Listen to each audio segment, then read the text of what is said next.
এক সাগর রক্ত অসংখ্য জীবনের বিনিময়ে এই গণ অভ্যুত্থান সফল করেছি।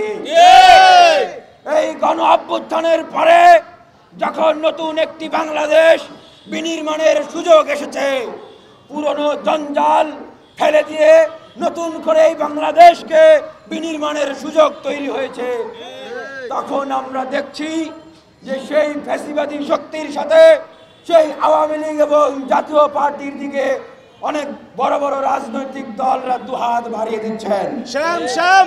তাদের নেতারা ডাকছেন যে আগামী জাতীয় নির্বাচনে তাদেরকে নিয়ে তারা নির্বাচনে যেতে চান।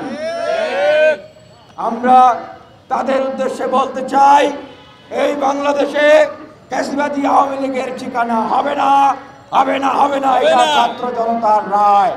আপনারা ছাত্র জনতার যে চাওয়া, তরুণদের যে কথা, সেগুলো মূল্যায়ন করুন, বোঝার চেষ্টা করুন।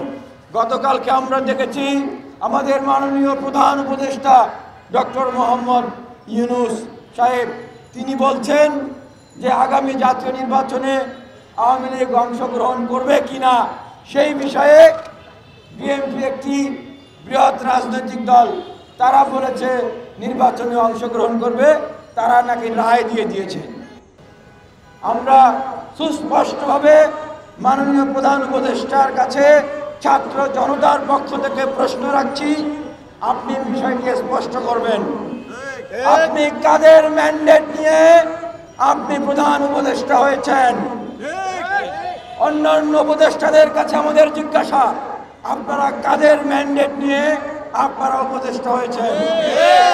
আপনাদের ম্যান্ডেট যদি হয়ে থাকে, এই যে হাজার হাজার ছাত্র জনতা যারা জীবন দিয়েছে, আপনাদের ম্যান্ডেট যদি হয়ে থাকে, এই যে হাজার হাজার ছাত্র জনতা যারা আহত হয়েছে এবং এখনো এই অন্তর্বর্তীকালীন সরকারকে সফল করার জন্য, অন্তর্বর্তীকালীন সরকারের উপর কোনো আঘাত আসলে মোকাবেলা করার জন্য এখনো যারা জীবন দিতে, রক্ত দিতে প্রস্তুত আছে, তাদের ম্যান্ডেট নিয়ে আপনারা দায়িত্ব নিয়ে থাকেন এবং দায়িত্ব কার্যক্রম চালিয়ে যাচ্ছেন বলে মনে করেন, তবে শুনে রাখেন, এই শহীদদের ম্যান্ডেট হচ্ছে আওয়ামী লীগ সহ গণহত্যাকারী এবং তাদের দোসররা আগামী নির্বাচনে অংশগ্রহণ করতে পারবে না।